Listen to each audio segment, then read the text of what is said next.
Привет, это Наталья и новая история на моем авторском канале. Приятного прослушивания. Я всегда верила, что любовь спасает. Но когда мой муж начал кашлять кровью, мир перевернулся. Я бегала по врачам, ночами рыдала в подушку, а он все твердил: «Ты моё всё, только перепиши дом, чтобы мне было спокойно». Я уже готова была подписать бумаги.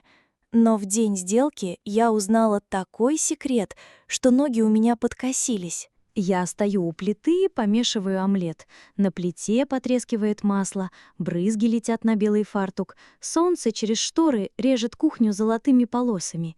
Я почти улыбаюсь, люблю готовить мужу завтрак. Всегда любила. И вдруг кашель. Из глубины комнаты будто кто-то там рвется из себя. Я вздрагиваю, бросаю ложку, бегу в гостиную. Он сидит на диване, скрючившись, обхватив грудь. Глаза слезятся, лицо серое. «Игорь!» — я кидаюсь к нему.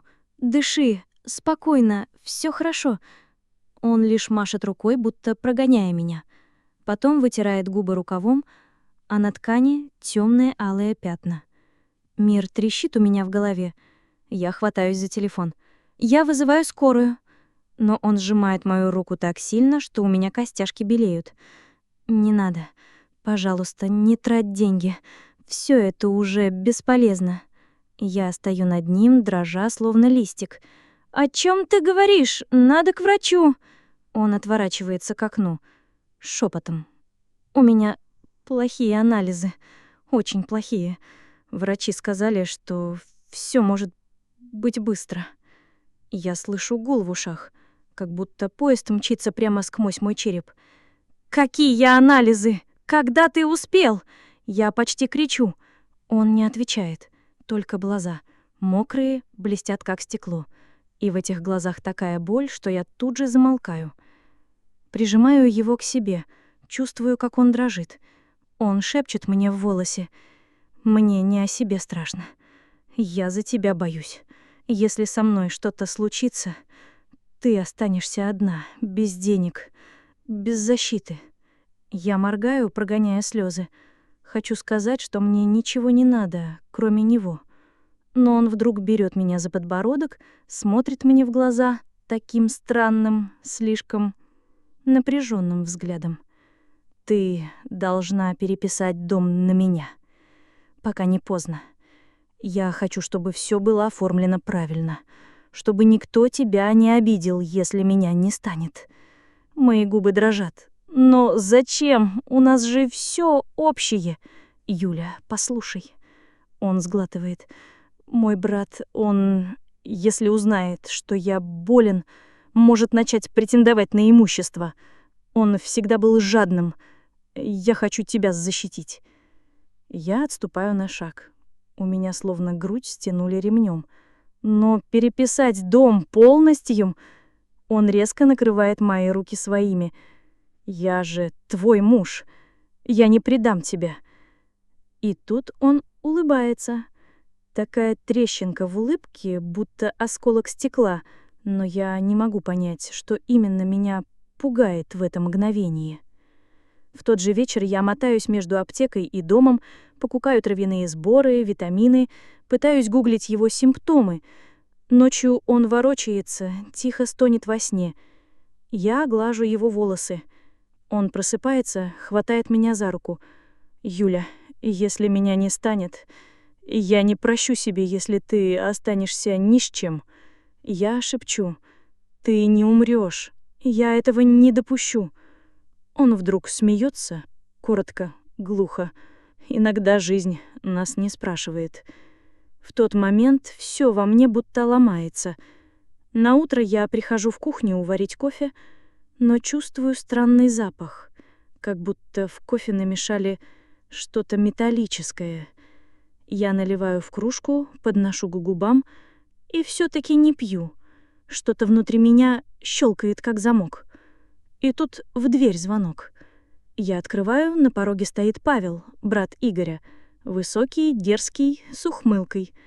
«Привет, Юль. Чё, Игорь сильно при смерти?» Он говорит это так, будто обсуждает погоду. Я ошарашенно смотрю на него. «Откуда ты знаешь?» Да он мне сам писал. Вчера. И про то, что ты вот-вот дом на него перепишешь. Я чувствую, как все холодеет у меня внутри. Что ты несешь? Я почти шиплю. Ладно, ладно, только учти, мой брат всегда играл красиво, особенно, когда денег хотел. Я хватаю его за руку. О чем ты говоришь? Он болен! Он кашляет кровью!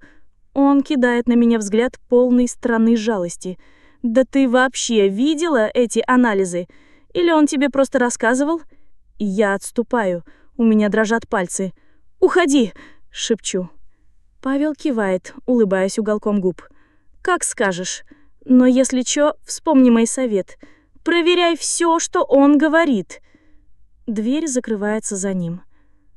А я стою посреди коридора, чувствую, как земля уходит из-под ног. В голове только один вопрос. Неужели мой муж мог все это придумать? Но я отгоняю эту мысль. И все же в сердце поселяется первая капля страха. Всю ночь я лежала в темноте и слышала, как он кашляет. Каждый его хрип, каждое сдавленное «ах» рвало мне душу. Но теперь во мне поселился червь сомнения, который не дает покоя. Я пытаюсь вспомнить хоть один документ, хоть один анализ, который он мне показывал.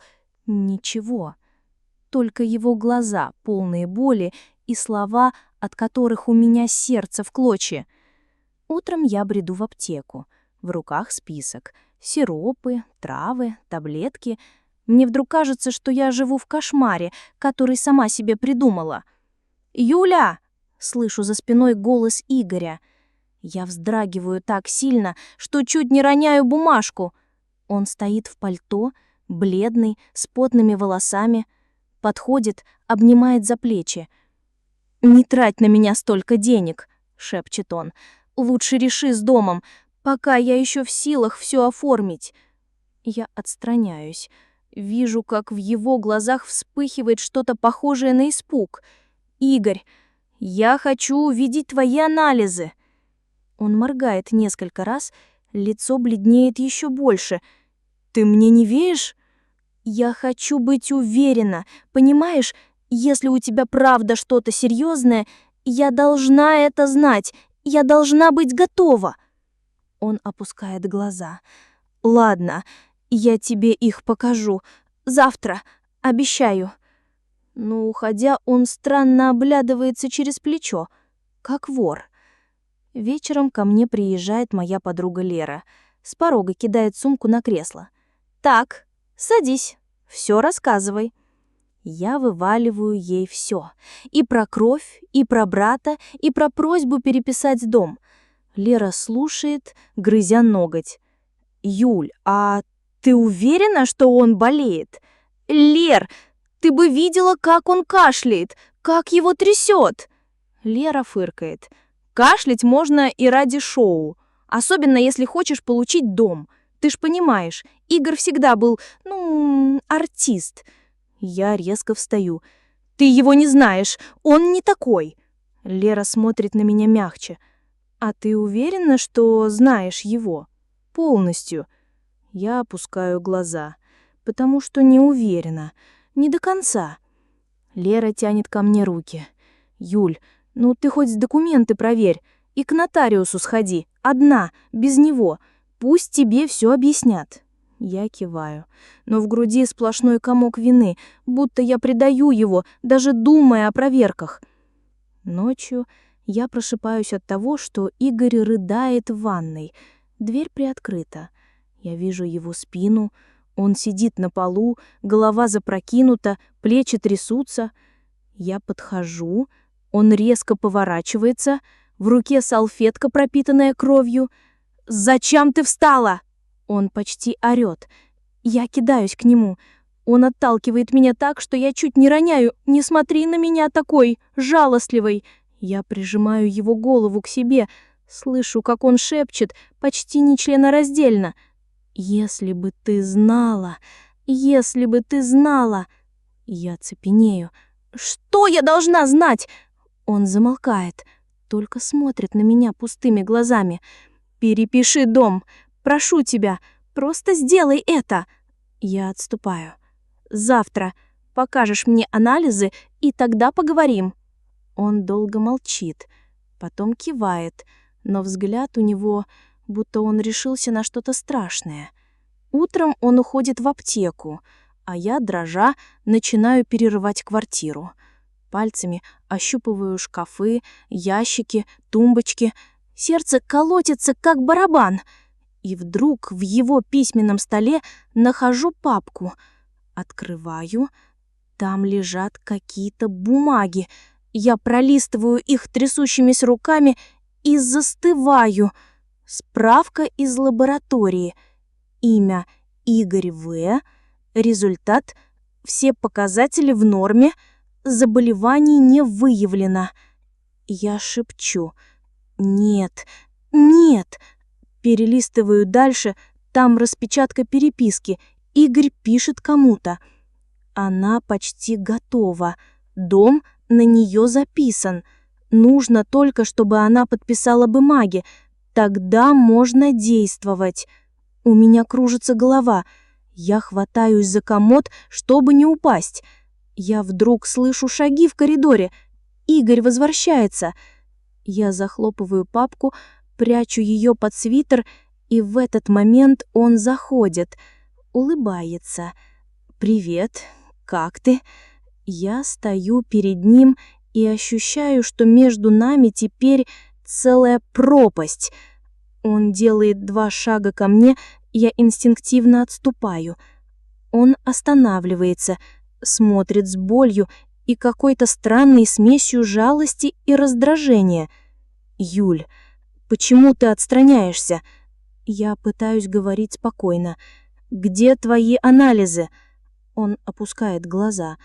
«Я забыл их в машине. Сейчас схожу». Я еле слышно произношу: «Ты врешь». Он вздрагивает. «Что?» Я чувствую, как во мне поднимается злость, страх и тошнота сразу. «Я все видела в шкафу. Ты не болен, Игорь. Ты все это придумал, чтобы забрать дом». Он бледнеет, моргает часто-часто. «Юля, послушай, это все не так. Я все объясню». Я отстраняюсь. Я вызываю полицию. Он кидается ко мне, хватает за плечи. «Нет, Юля, ты не понимаешь, там все сложнее. Там люди, они меня убьют, если я им не заплачу». Я ору: «Какие люди? Ты ведь мне клялся, что все ради меня». Он застывает, и вдруг его лицо становится холодным, как ледяная вода. «Ты думаешь, я просто так женился на тебе?» Я отступаю, прижимая руку к губам, потому что эти слова режут меня хуже ножа. Я стою в коридоре, спиной прижата к стене. Сердце бьется так громко, что, кажется, его слышно на весь дом. Игорь стоит напротив, тяжело дышит. В его глазах больше нет слабости или боли. Там теперь только ледяная решимость. Он говорит медленно, почти ласково: «Юля, я правда не хотел, чтобы все вышло так. Ты использовал меня все это время?» У меня срывается голос. Он подходит ближе, протягивает руку. «Да перестань. Я тебя правда люблю. Просто жизнь такая, понимаешь? Деньги решают все. Без них нас бы с тобой сожрали». Я вижу в его глазах стеклянный блеск, который я всегда принимала за любовь. А сейчас понимаю, это маска. «Так ты здоров? Все это было ложью?» Он пожимает плечами. «Ну, кашель — это просто трюк. Есть один сироп, он кровь подкрашивает. В кино так делают». Я прикрываю рот рукой. Меня тошнит. «Ты чудовище!» Игорь хмурится. «Нет, Юля, я не чудовище. Я выживальщик, и ты тоже должна быть такой. Если бы ты подписала бумаги, мы бы свалили вместе. У нас было бы все». Я качаю головой, чувствую, как по щекам бегут слезы. Ты использовал меня. Он подходит ближе. Да перестань. Я тебя правда люблю. Просто жизнь такая, понимаешь? Деньги решают все. Без них нас бы с тобой сожрали. Я вижу в его глазах стеклянный блеск, который я всегда принимала за любовь. А сейчас понимаю, это маска. Так ты здоров? Все это было ложью? Он пожимает плечами. Ну, кашель — это просто трюк. Есть один сироп, он кровь подкрашивает. В кино так делают. Я прикрываю рот рукой. Меня тошнит. Ты чудовище! Игорь хмурится. Нет, Юля, я не чудовище. Я выживальщик. И ты тоже должна быть такой. Если бы ты подписала бумаги, мы бы свалили вместе. У нас было бы все. Я качаю головой, чувствую, как по щекам бегут слезы. Ты использовал меня. Он подходит ближе, протягивает руку. Да перестань. Я тебя правда люблю, просто жизнь такая, понимаешь? Деньги решают все. Без них нас бы с тобой сожрали. Я в ужасе отступаю. Я все расскажу в полицию. Он вдруг ухмыляется, как хищник. А кому ты все расскажешь, если тебя уже никто не услышит? Я не понимаю. Игорь достает из кармана маленький пузырек. Ты ведь любишь по утрам кофе? Ну, в тот день я решил тебя подготовить потихоньку, чтобы ты стала позговорчивее. Я цепенею. Ты что-то мне подсыпал? Он кивает. Немного, пара капель, ничего смертельного, просто чтобы ты была слабее, доверчивее. Я хватаюсь за край тумбочки, потому что земля плывет под ногами. Ты хотел меня убить? Он раздраженно машет рукой. Да не убить я тебя хотел, просто чтобы ты, наконец, подписала бумаги. Все бы осталось между нами. В этот момент у меня щелкает в голове.